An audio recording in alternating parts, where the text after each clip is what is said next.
Hi, I'm Levy, your friendly neighborhood chibi Leviathan, here to recap session 14 of Lumineth the Looming Green, a Dungeons and Dragons campaign. When last we left off, we had just been engaged into what we assume will be a combat. We rolled initiative, and there was this very large skulled, like stag skulled, four-armed, dark, shadowy yokai monster approaching us. And from behind appeared these treant type creatures with giant flower petals as heads and like whips coming out of their arms and thorns and crazy. I rolled really good on initiative. I got like a 28 because I got a natural 20 and I got a +5 and I got 4 on my dice from the magic maps from being an artificer. So that was cool. It's like the highest initiative I've ever gotten and possibly will ever get. And then we started combat. So I put Fairy Fire on the big guy as my first turn, and it was successful. He failed the saving throw, which was awesome. Then Zeke went to town on him and was hitting him with his swords. His new magical swords, Dawn and Dusk, doing Dusk first because it's the scimitar, so it does slashing and necrotic damage, and then gives him the Nick property, and his short sword, Dawn, gives him Vex and does radiant damage on top of it. So it's a great combination for our fighter slash thief to have, who just took the dual wield feat, which is a really cool combination because you can actually take 3 attacks which you use your bonus action as your dual wielding strike, because that's different than an offhand strike that you get from using two weapon fighting. So that's really cool. Then Milton used Dragon Breath, his sorcerer spell, Dragon Breath, I think it's called Dragon Breath, on Fingers, I think it is. I forget which one of the little skeleton dudes is currently inhabiting a familiar for Patch. Anyways, on Patch's familiar, and was concentrating on that spell so that it could fly around and shoot fire at these enemies around us. And then Patch started trying to put Bane on them, but they weren't close enough together, so he held the spell, and Cisco turned into a bear and started running at and mauling one of them, also using his new highest level spell ability that he has, which we have reflavored from summon woodland creatures, or summon elementals, something like that. Whatever the Moon Druid gets at level 3 was now turned into a moon-flavored moonbeam that he can move around instead of summoned creatures. So that was cool. We fought them. Unfortunately for the DM, the big, powerful, evil one kept missing Zeke, even though it had like 5 attacks. He was just not rolling very well.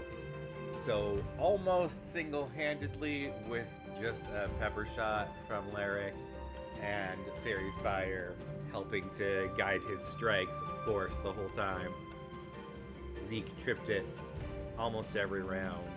Only got hit 3 out of the 15 attacks on him, and basically destroyed this thing, except that it didn't die because it was zombie-like and came back to life, and it was mowed down by fire damage from Fingers and Dragon Breath at the end of the fight. We had some really cool Moonbeam action from Cisco, who was just basically attacking as a bear and moving the Moonbeam around to hit the 3 flower monsters, and also Patch Eldritch Blasting a bunch of them after he counterspelled one of their hypnotic patterns, and then they saved against the other two. Thankfully, Lyric and Zeke were far away from the hypnotic pattern and didn't get stuck in its area of effect.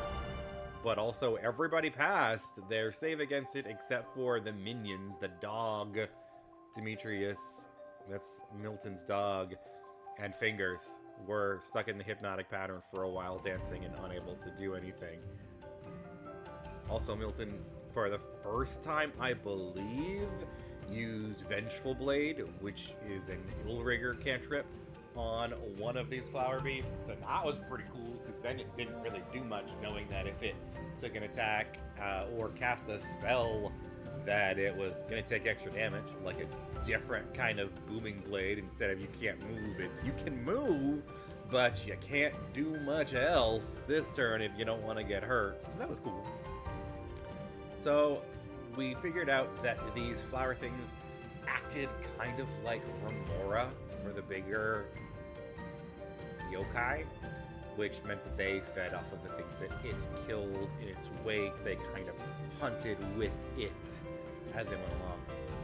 We decided that we needed to take a short rest after fighting that thing, so we looked for somewhere nearby, but unfortunately, because of the mushroom topography, it took us a while.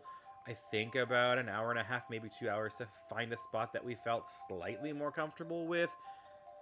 Zeke tried to get some wood by cutting into one of the mushrooms, but instead of getting mushroom flesh that would burn, ended up basically causing it to bleed some kind of weird sap blood, which was very uncomfortable for him, and I think covered him a little bit and made him messy.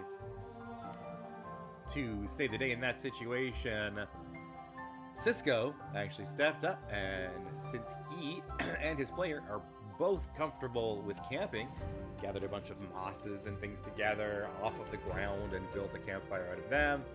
When it didn't seem too much like a normal campfire, I did have Lyric use one of his charges of his tinkering magic to make a basket to set on fire as well, which I think helped the fire to stay a little bit more stable.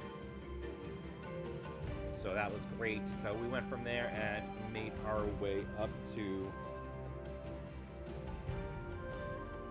the Elder Yokai's space, their home. Zeke is the one who went up and knocked on the door and was trying his best to be very polite and cordial. The rest of us kind of hanging back a little bit and trying to be quiet. At a certain point in there, Patch took the lead in the conversation, as the rest of us were kind of uncertain about how to deal with this yokai, and I wanted to kind of as well just keep a little bit on a back heel because of some of the previous situations. So we did negotiate with it. We did manage to get it to give us some yokai essence. And in return, we were requested to guide 3 younger yokai out towards where we came from. They would find a space on the path, and they would take their friend, so the third of the 3, they were going to take deeper into the place to find a resting place, as it seemed that he was like the one that we had attacked, slowly succumbing to some corruption, and they wanted to make him have a peaceful resting place so that perhaps the corruption would not overtake him before the end of his regular cycle. I'm not sure that the yokai fully grasp the amount of time that they can live for, as the one that we fought was clearly ancient and had been corrupted for a very long time.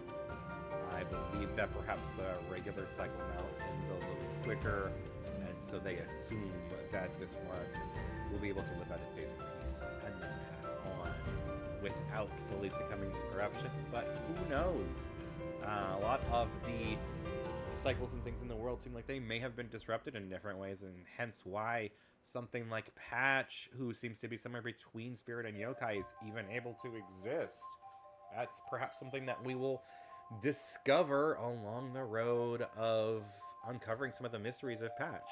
So it's very interesting to think of the potentials that could come within these cycles. We did managed to figure out through like some great religion checks and some information that only Elderborn are able to turn into spirits. Animals and other things like that don't turn into the kind of spirits that we see. That doesn't mean that they don't have some kind of afterlife, but their transition is not into the kind of spirits that we see or deal with, or the ones that turn into yokai. That is a very different cycle that the Elderborn of this world are a part of. We also managed to take the skull with us of that first yokai that we had met. We managed not to mention it at all to the elder that we were there with, but it nearly came up in conversation, and managed to make sure that we didn't talk too much about what we would do to it, and the group managed to not get Zeke, who seems to be very in the mood for taking this third yokai that was coming with us and putting it out of its misery instead of allowing it to be corrupted. We convinced him that it wasn't proper of a way to pay respect to these yokai who were helping us to do so. And as we got towards the edge of the mushroom forest to exit, we decided that it was in our best interest to talk again about the skull that we had put in the bag of holding, that we weren't originally sure if it was still attached in some way to that first yokai, that Patch wanted to bury it here, to leave it behind and not take it with us, and Zeke wanted to take it as a trophy. Both Milton and Cisco did not want to be a part of this conversation or decision making, and so Lyric decided that he would allow Zeke to try to convince him about his intentions for the skull, and if they were something that he agreed with for an intention with a yokai, essentially, then we would keep the skull. Unfortunately, the way that it was worded, the intentions ended up being about bragging, about violence, about killing. So essentially it was to be a trophy to say that I've killed a yokai, that kind of thing. Which the intention behind just seemed to be too much violence that made it uncomfortable for Lyric to agree, so he agreed with Patch and we left the skull and buried it there.